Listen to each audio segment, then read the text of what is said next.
Hello everyone, welcome to the Exia IAS academy. तो चलिए देखते हैं कौन से इम्पोर्टेंट न्यूज़ आर्टिकल हैं जो रेलेवेंट रहेंगे आपके अपकमिंग सिविल सर्विसेज एग्जामिनेशन में, वो चाहे आपका स्टेट पीसीएस हो या फिर यूपीएससी का प्री और मेंस हो। तो इसमें मैं आपको हर आर्टिकल का समरी बताऊंगा और उसी के साथ कौन से पॉइंट से क्वेश्चन पूछा जा सकता है वो बताने की कोशिश करूंगा। हमारा जो भी एनालिसिस है ये बेस्ड है आपके यूपीएससी सीएसई का जो ऑफिशियल सिलेबस है उसके हिसाब से है, फिर आपके डिफरेंट स्टेट पीसीएस का जो सिलेबस है उसके हिसाब से है। इसी के साथ जो आपके पास्ट ईयर के क्वेश्चन पेपर है, यूपीएससी के हो या फिर डिफरेंट स्टेट पीसीएस के हो, प्री और मेंस के जो क्वेश्चन है उसके ट्रेंड के हिसाब से हम चीजें आपके समक्ष प्रस्तुत कर रहे हैं, ताकि चीजें क्या हो, एग्जैजुरेट ना हो और आपको सिंपल तरीके से एक आइडिया लग पाए कि क्या चीजें हमें पढ़नी जरूरी होती है एग्जाम के लिए। ओके, तो अभी क्या है, आपका जो सिलेबस है और जो पास्ट ईयर के क्वेश्चन पेपर है, ध्यान रखिएगा ये सबसे क्रूशियल आपके स्टडी मटेरियल जो आपके आप पढ़ते हैं उसमें सबसे क्रूशियल ये मटेरियल रहेगा। ओके, और मैं इसमें ये मान के चल रहा हूँ कि आपका जो फाउंडेशनल लर्निंग है वो आपने ऑलरेडी कंप्लीट कर लिया है, और अगर नहीं भी किया है तो आप इसको कंटिन्यू रखेंगे 2-4 महीने तो आपको चीजें समझ में आने लगेंगी। एक दिन में अगर नहीं भी समझते हैं, एक बार में नहीं समझते हैं, तो उससे आपको निराश होने की कोई आवश्यकता नहीं है। कंटिन्यू रखिए, चीजें को आप समझ पाएंगे। ओके, बाकी इसमें एडमिशन डिटेल्स के बारे में मेंशन है, कांटेक्ट नंबर है, आप कांटेक्ट करके चीजों के बारे में डिटेल में जान सकते हैं, और बाकी जो सिंपल हाईलाइट है उसको इसमें दिखाया गया है। चलिए देखते हैं पहला आर्टिकल। तो पहला आर्टिकल एक आपके मुद्दे में बात कर रहा है जो है अबाउट टैक्सिंग लॉ। तो इंडिया का जो आपका टैक्सिंग लॉ है, इनकम टैक्स एक्ट ऑफ 1961, तो उसको रिप्लेस किया जाना है विथ अ न्यू एक्ट। तो उसके लिए जो इनकम टैक्स बिल है 2025 उसको ऑलरेडी आपके सदन में इसको आपका प्रेजेंट किया गया था। अभी इसके ऊपर डिबेट डिस्कशन चल रहा है और ये एक्ट होके आपका एनफोर्स होगा 2026 1 अप्रैल से। ओके, क्योंकि एक आपका जो टैक्सिंग लॉ होता है वो काफी कॉम्प्लेक्स होता है, तो उसके लिए अथॉरिटी को, टैक्स पेयर्स को इसको बारीकी से समझना जरूरी होता है। तो इसीलिए लगभग 1 साल इसमें डिबेट डिस्कशन होगा। तो अभी उसी में एक क्या है, एक डिबेटेबल मुद्दा इसमें इंक्लूड किया गया हुआ है ऑलरेडी। ओके, तो डिजिटल सर्च पावर। तो अभी ध्यान रखिएगा, आपके जो इनकम टैक्स बिल 2025 है, तो ये क्या कर रहा है, एक्सटेंड कर रहा है जो टैक्स अथॉरिटी है उनका power to access an individuals virtual digital space. तो जो हमारा वर्चुअल डिजिटल स्पेस होता है, जैसे ईमेल हो, क्लाउड स्टोरेज हो, सोशल मीडिया अकाउंट हो और डिफरेंट अदर जो आपके वर्चुअल डिजिटल स्पेस है, तो इसको अभी क्यों, जैसे कि आपका ध्यान रखिएगा, आजकल डिजिटल स्पेस के जरिए भी पैसे कमाए जा सकते हैं, जैसे कंटेंट क्रिएट करके। ओके, फिर आपके सेकेंडली बिटकॉइन जैसे ट्रांजैक्शंस करके, ओके, बिटकॉइन माइनिंग करके। तो इसके लिए क्या है, जो लोग कमाते हैं उनको वो प्रॉपरली टैक्स पे कर रहे हैं या नहीं। अगर कोई टैक्स पे नहीं कर रहा है, किसी के ऊपर डाउट होता है, तो इस बिल के तहत क्या कर सकती है, जो अथॉरिटी है उनको पावर दिया जाना है। ओके, अभी तो नहीं कर सकती है, पावर दिया जाना है कि आपके जो पर्सनल आपके अकाउंट्स है, डिजिटल वर्चुअल जो स्पेस है या अकाउंट है, उसको अथॉरिटी क्या कर सकेगी, सर्च कर सकेगी एंड सीज भी कर सकेगी। तो इससे अभी मुद्दा क्या है, जो क्वेश्चन जो इंपॉर्टेंट है एग्जाम के लिए जो पूछा जा सकता है वो है अबाउट राइट्स की, जो आपके लेजिस्लेचर जो लॉ बना रही है, जो पावर देगा टैक्सिंग अथॉरिटी को, अर्थात टैक्स अथॉरिटीज को या फिर एग्जीक्यूटिव को, तो उससे कैसे क्या है आपका राइट्स ब्रीच हो सकता है। तो अभी इसमें हमें पुट्टास्वामी जजमेंट को आपका रिवाइज करना जरूरी है। 2017 में आपके जो जस्टिस पुट्टास्वामी ने जो केस किया था उसके तहत जो पुट्टास्वामी जजमेंट आया था, तो उस जजमेंट के तहत आपका राइट टू प्राइवेसी को फंडामेंटल राइट की तरह डिक्लेयर किया गया bye honourable supreme court under article 21। तो अभी अगर हमारा जो पर्सनल आपका डिजिटल वर्चुअल स्पेस है, ईमेल है, क्लाउड स्टोरेज है, तो इसमें ऐसे नहीं है कि आपके सिर्फ हमारे जो इनकम रिलेटेड डेटा है वही रहती है। इसके अलावा आपके क्या है, डिफरेंट पर्सनल ईमेल्स हो सकते हैं। ओके, क्लाउड स्टोरेज में आपकी पर्सनल कोई भी कंटेंट हो सकती है। ओके, कोई इंफॉर्मेशन हो सकता है जो क्या कर सकता है, आपके प्राइवेसी के साथ कॉम्प्रोमाइज कर सकता है। ओके, तो इसमें आप देख सकते हैं कि एक एग्जीक्यूटिव एक्सेस इसमें देखा जा सकता है जो अभी क्रिटिसिज्म में आया है। तो ये अगर इन फ्यूचर आपका लॉ बनने से पहले ही अगर प्रोटेस्ट होता है या फिर कंसर्न जताते हैं bye tax paying citizens, okay, या फिर आम नागरिक या फिर जो आपके लीगल एक्सपर्ट है, तो इसको हटाया जा सकता है या फिर इसको आपका क्या किया जा सकता है कि राइट्स को वायलेट किए बिना, प्राइवेसी को वायलेट किए बिना जो इसका चेंजेस लाना है वो लाया जा सकता है। और अगर चेंजेस नहीं लाया जाता है और लॉ बन जाता है ये, उसके बाद कोई ना कोई इस पे क्या करेगा, आपका एप्लीकेशन फाइल कर ही देगा कोर्ट में। तो वो चीजें जो जब डेवलपमेंट होगी तब हमें समझने में और आसानी होगी अगर हम अभी से इसको समझते हैं तो अभी ध्यान रखिएगा, आपका जो डिफरेंट प्रोफेशन में काम करते हैं, लाइक जैसे जर्नलिस्ट है, ओके, तो अभी अगर जर्नलिस्ट का email, cloud storage, social media account,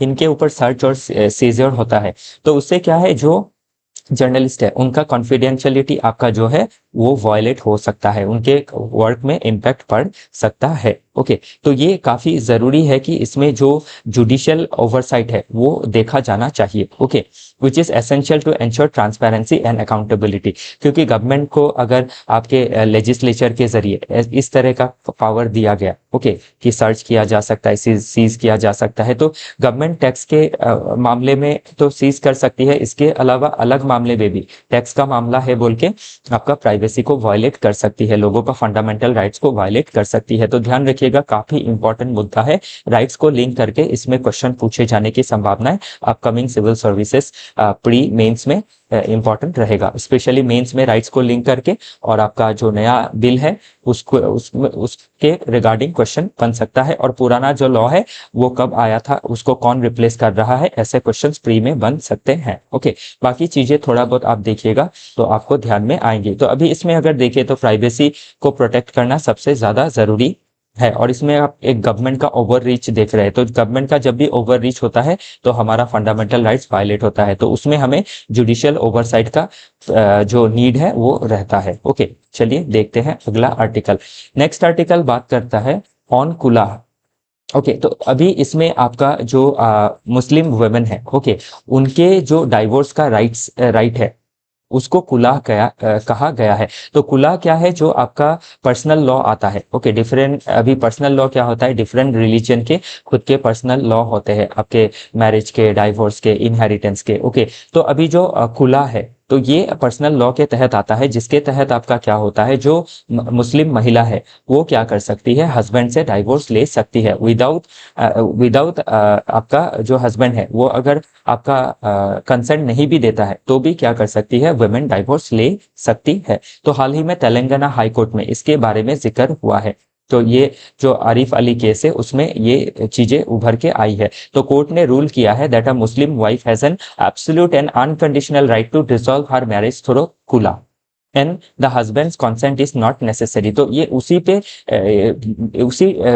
ये टिका हुआ है ये जजमेंट, कि आपका जो वुमेन है उसका जो आपका राइट है, okay, right to take divorce under Muslim के जो कम्युनिटी के जो पर्सनल लॉ है वो प्रोटेक्ट किया जाना चाहिए। ओके, तो इसमें कहा गया है कि the ruling रीअफर्म्स the autonomy of Muslim women with in the scope of personal law. तो अभी ध्यान रखिएगा, इसमें क्वेश्चन कैसे बन सकता है, तो आपका जो यूसीसी है, यूनिफॉर्म सिविल कोड, जिसको लाने का बाद directive principles of state policy के आर्टिकल 44 में कहा गया है कि हमारे देश में अभी क्या है, डिफरेंट पर्सनल लॉ है। अभी हिंदू कम्युनिटी के खुद के पर्सनल लॉ है, आपके मुस्लिम कम्युनिटी के पर्सनल लॉ है, पारसी कम्युनिटी के पर्सनल लॉ है। तो पर्सनल लॉ होने में कोई दिक्कत नहीं है, लेकिन पर्सनल लॉ अगर आपका क्या कर रहा है, कॉन्स्टिट्यूशनल जो हमारे राइट्स है, फंडामेंटल राइट्स, उसको अगर वायलेट कर रहा है तो उस लॉ को क्या किया जाता है, आपका नल एंड वॉइड कर दिया जाता है। जैसे ट्रिपल तलाक का जो लॉ है उसको नल एंड वॉइड करार दिया गया था, ओके, 2019 में, मुझे जितना तक याद है।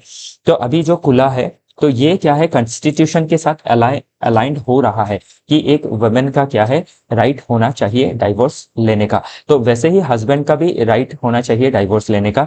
जो ट्रिपल तलाक, अभी आप इसमें कहेंगे कि ट्रिपल तलाक के तहत क्यों हस्बैंड को तब राइट नहीं है, तो उसमें एक प्रॉब्लम ये थी कि ट्रिपल तलाक के तहत आपका मेंटेनेंस का जो राइट था वो नहीं दिया जा रहा था, तो उसी के लिए उसको नल एंड वॉइड किया गया। ओके, तो कुला में वैसे कोई दिक्कतें नहीं आई है। तो कुला में क्या किया जा सकता है, आपका जो वुमेन है वो अपना ऑटोनॉमी असर्ट कर सकती है, और कोई अगर डिस्प्यूट होता है मैरिज में तो वो डाइवोर्स सीख कर सकती है अंडर दिस पर्सनल लॉ। ध्यान रखिएगा। ओके, तो अभी पर्सनल लॉ और कैसे कॉन्स्टिट्यूशनल जो लॉ है या फिर हमारे जो डिफरेंट अदर लॉ है बाय लेजिस्लेचर, उससे कैसे आपके कन्फ्लिक्ट हो रहा है वो देखना जरूरी होता है। ओके, तो पर्सनल लॉ क्या है उसका डेफिनेशन जरूरी है।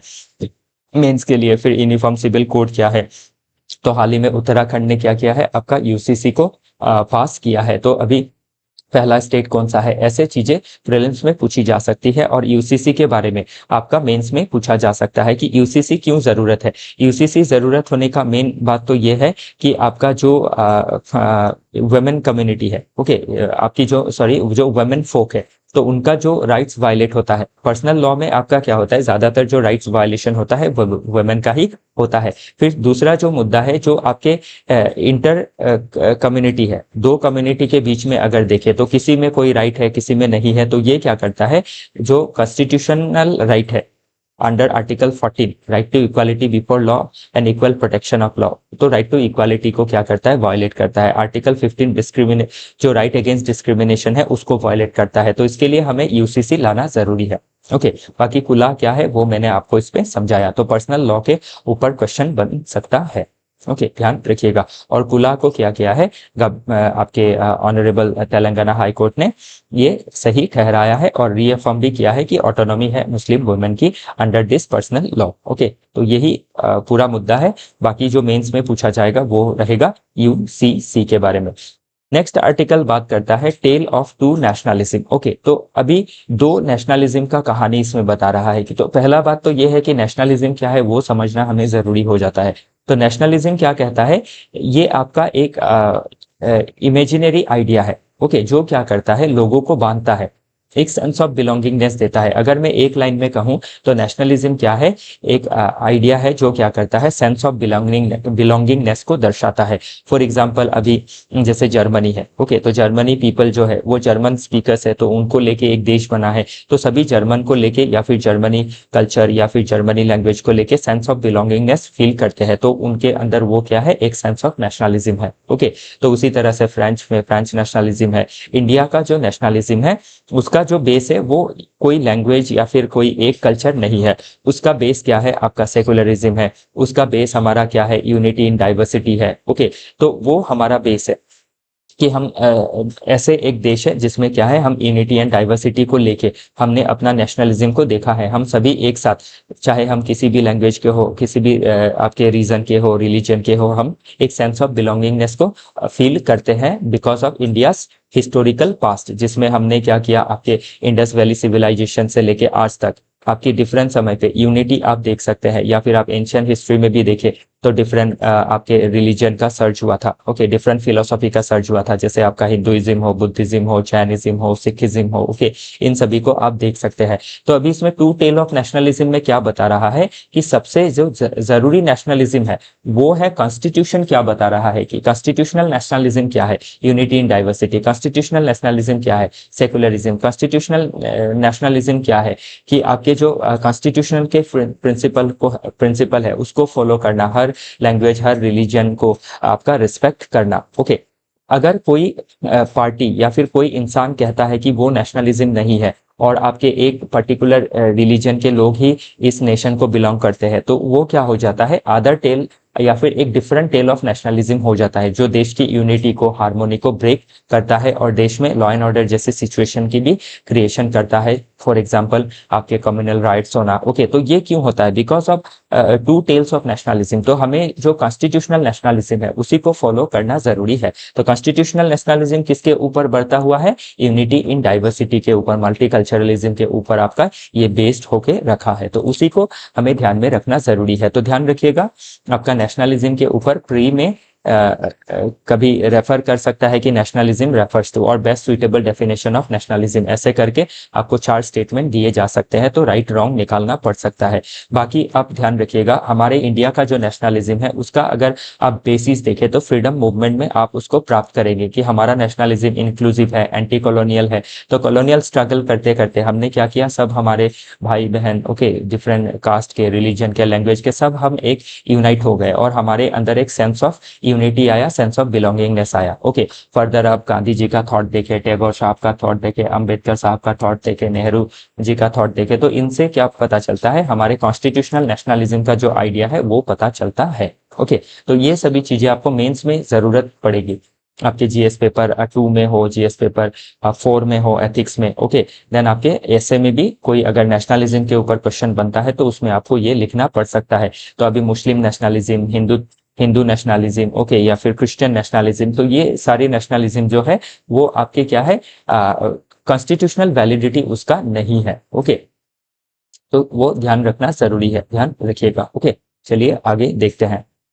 तो अभी इसमें ये भी बता दिया गया है, अगर आपको नेशनलिज्म के ऊपर थोड़ा भी आइडिया नहीं है और आप डीपली समझना चाहते हैं तो आपको फाउंडेशन क्लियर करना होगा। तो एनसीईआरटी के आप क्लास 10, 11, 12 के जो आपके बुक्स है, पॉलिटी के, पॉलिटिकल थ्योरी, हिस्ट्री, सोशियोलॉजी, इनके ये चैप्टर आप पढ़ेंगे तो उससे आपको की कॉन्सेप्ट जो है, कैसे आपका जो नेशनलिज्म का आइडियोलॉजी है वो राइज हुआ था, ओके। तो कॉन्स्टिट्यूशनल सेकुलरिज्म क्या है, नेशनल मूवमेंट ने कैसे नेशनलिज्म का आइडिया को और क्या किया, फर्दर एनहांस किया, ओके। तो नेशनहुड कैसे मिला हमें थ्रू कॉन्स्टिट्यूशन, कल्चरल प्लूरलिज्म क्या है, तो ये सभी चीजें समझनी जरूरी है क्योंकि इन्हीं वर्ड्स के सराउंडिंग क्वेश्चंस पूछे जाते हैं, ओके।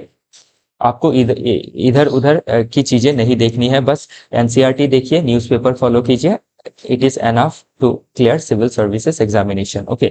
नेक्स्ट आर्टिकल देखते हैं, marching to its own rhythm. तो इसमें बात कर रहा है कि ग्लोबल लेवल में आप देख सकते हैं कि डिफरेंट तरह की अनसर्टिनिटी है, ओके, फिर भी हम क्या कर रहे हैं, अपने एक रिदम को बजाए हुए हैं। फॉर एग्जांपल ग्लोबल अनसर्टिनिटी में देखें तो आप देख सकते हैं रशिया यूक्रेन का जो वार है, फिर मिडिल ईस्ट में जो क्राइसिस देखी गई इजराइल और हमास के बीच में, ओके, फिर आपके इजराइल और ईरान के बीच में, तो उसमें कोई भी, चाहे आपके फिर बांग्लादेश का जो अनसर्टेनिटी है या फिर म्यांमार का अनसर्टेनिटी है, तो इन कोई भी अनसर्टेनिटी में इंडिया ने क्या नहीं किया है, किसी का पक्ष हमने नहीं लिया है, हमारे देश ने किसी का पक्ष नहीं लिया है, और हम क्या कर रहे हैं, अपनी जो स्ट्रैटेजिक ऑटोनॉमी है उसको बनाए हुए हैं, हम किसी का साइड नहीं ले रहे हैं। तो अभी इसमें ध्यान रखिएगा, कुछ की वर्ड्स है, जैसे स्ट्रैटेजिक ऑटोनॉमी क्या है, तो the ability of a state to pursue its national interest and foreign policy independently, कि हम अपना फॉरेन पॉलिसी किसी के दबाव में आके हम परसू नहीं करेंगे, हम बस यही देखेंगे कि क्या आपके एथिकली करेक्ट है, क्या लीगली करेक्ट है, क्या हमारे नेशनल इंटरेस्ट के हिसाब से ये सही है, तो उस हिसाब से हम जब पॉलिसी लेंगे विदाउट एनी आउटसाइडर्स इंटरवेंशन या फिर इंटरफेरेंस, तो उसी को कहा गया है स्ट्रैटेजिक ऑटोनॉमी, ओके। तो आज के समय पे आप देख सकते हैं कि मल्टीपोलैरिटी बनी हुई है, दो यूएस का डोमिनेंस अभी भी बरकरार है, लेकिन आप एक मल्टीपोलर वर्ल्ड देख सकते हैं जिसमें राइज हो रहा है आपके चाइना जैसे देशों का, इंडिया जैसे देशों का, ओके, फिर ब्राजील जैसे देशों का, साउथ अफ्रीका जैसे देशों का, तो एक मल्टीपोलैरिटी है। तो इसमें हम किसी पावर को सपोर्ट नहीं कर सकते हैं, हमारा रिलेशन जो है सभी के साथ अच्छा रखना जरूरी है, और वही इंडिया ने किया है। तो अभी ध्यान रखिएगा, स्ट्रैटेजिक ऑटोनॉमी के ऊपर क्वेश्चन पूछा जा सकता है कि किस तरीके से हम जो अपने रिदम में काम कर रहे हैं, क्या ये सही है, क्या ये हमें सक्सेस दिलवा रही है, तो सही तो है ही, ओके। आप गवर्नमेंट की पॉलिसी को क्रिटिसाइज नहीं कर सकते हैं एग्जाम में, क्योंकि आपको गवर्नमेंट के साथ काम करना पड़ेगा। और इसी के साथ क्या है, गवर्नमेंट जो एक्शंस ले रही है या फिर जो भी आइडियोलॉजी को अपना रही है, वो बहुत चिंता विचार करके ही, बहुत एक्सपर्ट के द्वारा ये चीजें डिस्कशन के बाद ही पॉलिसीज ली जाती है, ओके। तो इसीलिए आपको क्या करना है, डिफरेंट पर्सपेक्टिव को बिल्ड करना है ताकि आप मेंस में क्वेश्चन लिख सके। तो स्ट्रैटेजिक ऑटोनॉमी किस तरीके से हमें मदद कर रहा है, ओके, कि डिफरेंट पावर के साथ हमारा रिलेशन क्या है, अच्छा है। अभी चाइना के अगेंस्ट हमें यूएसए भड़काता है, लेकिन हम भड़कते नहीं है, कि हमें अपना खुद का इकोनॉमी को देखना है, हमें किसी के साथ आपके कॉन्फ्लिक्ट में एंटेंगल नहीं होना है, ओके, क्योंकि हमारी प्रायोरिटी अलग है, बाकी देशों की प्रायोरिटी क्या है, अलग है, ओके। तो चलिए देखते हैं नेक्स्ट आर्टिकल। नेक्स्ट आर्टिकल इसमें दर्शा रहा है कि हमारा जो इंडस्ट्रियल पॉलिसी है किस तरीके से चला आ रहा है, उसी के बारे में है। तो ये तो हमेशा ही मैं बताता हूं, उसी में मैं थोड़ा सा रिवीजन करवा दूंगा इसमें अभी। तो इसमें आप ध्यान रखिएगा कि हमारा जो इंडस्ट्रियल पॉलिसी है, ओके, तो वो आपका जब कॉलोनियल पावर हमें रूल कर रही थी उसी समय बना, जैसे आपके जो नेशनल प्लानिंग कमेटी बनी 1938 में, ओके, फिर एम विश्वेश्वरैया जी का जो आपका आइडिया था, उसके बेसिस पे ही हमने क्या किया, 1947 के बाद मिक्स्ड इकोनॉमिक मॉडल लिया, और उसी मॉडल के तहत हमने क्या किया, अप टू 1991 तक नेहरूबियन सोशलिज्म को फॉलो किया, मतलब हैवी इंडस्ट्रियलाइजेशन पे ध्यान दिया, प्राइवेट कैपिटल को हमने क्या किया, आपका रेस्ट्रिक्ट किया, ओके, क्योंकि हमारे पास एक नेगेटिव एक्सपीरियंस था ईस्ट इंडिया कंपनी का। तो इसीलिए हमने क्या किया, फॉरेन डायरेक्ट इन्वेस्टमेंट को बहुत ज्यादा एनकरेज नहीं किया, हमने ध्यान दिया कि हम सेल्फ रिलायंस पा सके देश के अंदर ही, ओके। विदाउट कैपिटलिस्ट और मिनिमल पार्टिसिपेशन ऑफ कैपिटलिस्ट। तब हमारा क्या हुआ, 1991 तक देश में आपके इकोनॉमिक क्राइसिस देखी गई, बैलेंस ऑफ पेमेंट का क्राइसिस देखा गया। तभी 1991 में न्यू इकोनॉमिक पॉलिसी ली गई। तो न्यू इकोनॉमिक पॉलिसी, ओके, तो इसमें देख सकते हैं 1991 के बारे में मेंशन किया गया है। और 1991 के बाद में ही हमने एफडीआई रिसीव करना चालू किया। ओके, लिबरलाइजेशन के तहत हमने एफडीआई को रिसीव किया और जो गवर्नमेंट जो कंपनीज थी उनको प्राइवेटाइज किया। ओके, एलपीपी के तहत, जी के तहत हमने ग्लोबलाइजेशन किया कि आपके जो फॉरेन कंपनीज है, एंटिटीज है, वो भी इंडिया में आ सकती है, इंडियन जो कैपिटलिस्ट है वो भी बाहर जा सकते हैं, ताकि क्या हो, आपका इंडस्ट्रियलाइजेशन का ग्रोथ हो, आपका स्किलिंग हो, एजुकेशन आगे बढ़े, इंफ्रास्ट्रक्चर आगे बढ़े और लोगों को क्या हो, आपके एम्प्लॉयमेंट का सहूलियत मिले, लोगों का स्टैंडर्ड ऑफ लिविंग बढ़े। तो तब से लेके 1991 से लेके अब तक हमने बहुत डिफरेंट तरह की पॉलिसी ली है। हाल ही में अगर देखें तो 14 के बाद आप make in India, startup India, okay, stand up India scheme, फिर assemble in India scheme, skill India scheme, Atmanirbhar Bharat scheme in different sector. तो उससे हम क्या करना चाह रहे हैं, अपना जो इकोनॉमिक ग्रोथ है उसको बूस्ट करके बाय 2047 विकसित भारत बनने की कोशिश में हम जुड़े हुए हैं। तो इसमें अभी और जरूरी क्या है, हमें रिसर्च को और आगे बढ़ाना है, लॉजिस्टिक्स को और डेवलप करना है, लेबर रिफॉर्म्स लाने हैं, लैंड रिफॉर्म्स लाना है। ओके, वर्कफोर्स को एजिंग होने से पहले ही जो अभी डेमोग्राफिक डिविडेंड है उसको काम में हमें लगाना है। उसके लिए एजुकेशन, स्किल, इंफ्रास्ट्रक्चर सबसे ज्यादा जरूरी है। तो ध्यान रखिएगा, इसमें आपको मेंस के लिहाज से ये इन पॉइंट में क्वेश्चन पूछा जा सकता है, हमने क्या रिफॉर्म किया, ओके, और कैसे रिफॉर्म किया, ओके, मिक्स्ड इकोनॉमी मॉडल क्या दर्शाता है, ओके, हाल ही में जो पॉलिसीज ली गई है अभी जो बताया उनके ऊपर प्री और मेंस में क्वेश्चन बन सकता है। चलिए देखते हैं नेक्स्ट आर्टिकल, द पंचगांव वे। तो ये आर्टिकल आपके माधव गाडगिल जी के द्वारा लिखा गया है। तो माधव गाडगिल जी का आपका बहुत ज्यादा रोल है वेस्टर्न घाट के प्रोटेक्शन में। तो इनके आपके अध्यक्षता में ही आपका कमेटी बनाया गया था कि किस तरीके से हम क्या कर सके, आपके जो वेस्टर्न घाट है उसको प्रोटेक्ट कर सके, जो बायोडाइवर्सिटी वाइज बहुत ज्यादा रीच है और थ्रेटन भी है, okay, because of industrial and agricultural activities. तो इसी के वजह से मुझे जहां तक ध्यान है, इनको हाल ही में आपका यूएन का जो champions of the earth award है वो भी प्राप्त हुआ है, ओके, जो हाईएस्ट आपका एनवायरमेंटल ऑनर है। तो ध्यान रखिएगा, अभी इन्होंने आर्टिकल में लिखा है कि जो पंचगांव का वे है, तो पंचगांव का वे क्या है, ध्यान रखिएगा कि आपका महाराष्ट्र में एक विलेज है जो मॉडल विलेज बन चुका है, क्योंकि आपका वहां पे क्या किया गया है, फॉरेस्ट को रीजेनरेशन किया गया है बाय कम्युनिटी पार्टिसिपेशन।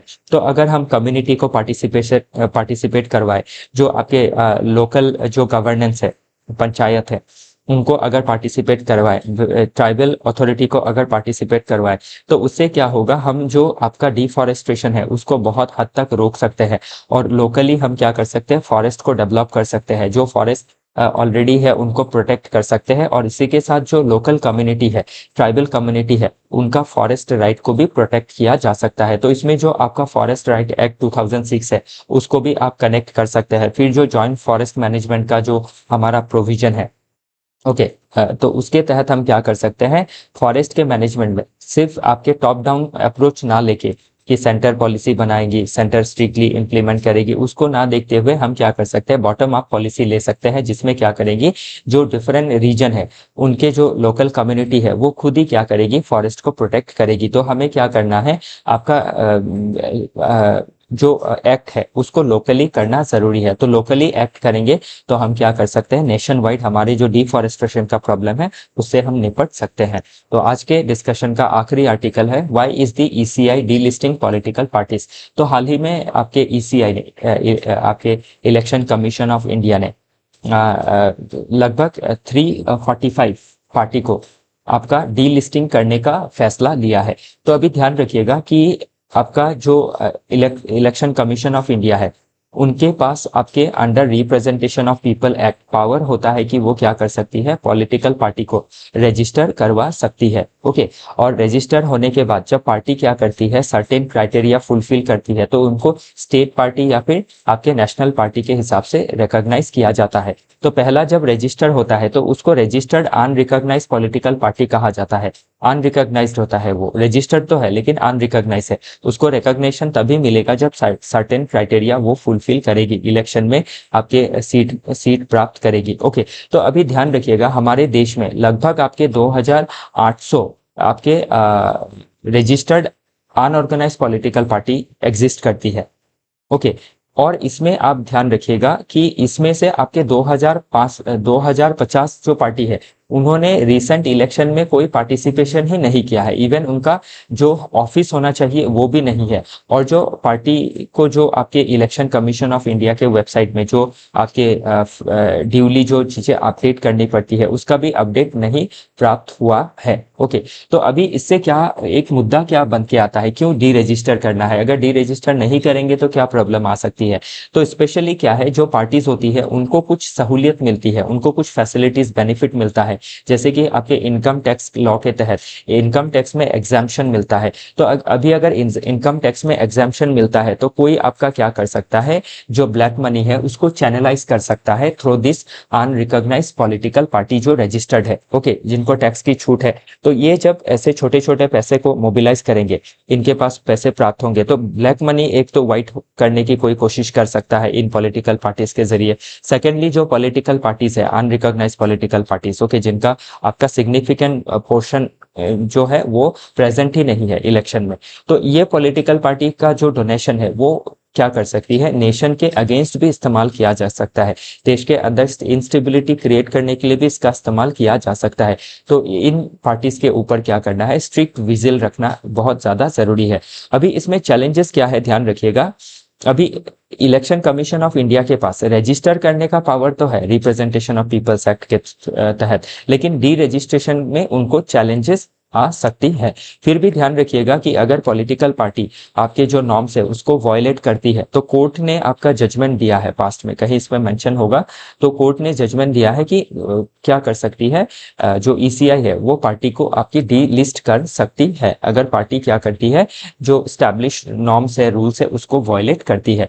तो अभी इसमें आपका कुछ चीजों को और ध्यान में रखिएगा। Okay, for example political party formation क्या है, हमारा एक फंडामेंटल राइट है under article 19 sub clause 1C के तहत। ओके, लेकिन अभी हाल ही के समय अगर देखें तो प्रॉब्लम क्या आ रही है कि आपके ईसीआई के पास सीधा सीधा पावर नहीं है रिप्रेजेंटेशन ऑफ पीपल्स एक्ट के तहत, तो इसीलिए इसको लीगल रिफॉर्म लाना जरूरी है। जिस तरीके से रिप्रेजेंटेशन ऑफ पीपल एक्ट के तहत ईसीआई पार्टी को रजिस्टर कर सकती है, वैसे डी रजिस्टर का भी पावर उनको दिया जाना चाहिए। ओके, उसके साथ ही आपका जो पॉलिटिकल पार्टी है उनके अंदर एक्टिविटीज कंटिन्यू रहनी चाहिए, फोकस करना चाहिए इनर पार्टी डेमोक्रेसी में, ताकि पार्टी के अंदर कोई एक व्यक्ति जो है वो डोमिनेट ना करे। ओके, फिर आपका ईसीआई का जो पावर है उसको आपका स्ट्रेंथन करना चाहिए ताकि जो इंट्रा पार्टी डेमोक्रेसी है उसको ईसीआई इंश्योर कर सके, जो अभी ईसीआई क्या नहीं कर सकती है, इंश्योर नहीं कर सकती है। बाकी आप ध्यान रखिएगा ये सभी चीजें प्रीलिम्स में पूछी जा सकती है, जैसे registered unrecognised political party refers to, क्या रेफर करता है। ओके, फिर कौन से आर्टिकल के तहत पॉलिटिकल पार्टी फॉर्म करना एक फंडामेंटल राइट है। Okay, under article 19 sub clause 1 sub clause C के तहत। ओके, फिर ये भी थोड़ा ध्यान रखिएगा कि कितना पैसे तक आपके कैश डोनेशन लिया जा सकता है, 2000 तक। 2000 के ऊपर है तो उसके लिए बैंक ट्रांसफर होना पड़ेगा चेक के जरिए। ओके, ताकि आपकी अकाउंटेबिलिटी ट्रांसपेरेंसी को मेंटेन किया जा सके। तो ये जो टॉपिक है इलेक्टोरल रिफॉर्म हमारे सिलेबस में मेंशन किया हुआ है जीएस पेपर 2, तो उसके हिसाब से ये इंपॉर्टेंट रहेगा। आज के लिए इतना ही है, कल फिर मिलेंगे डिफरेंट आर्टिकल के साथ। Thank you.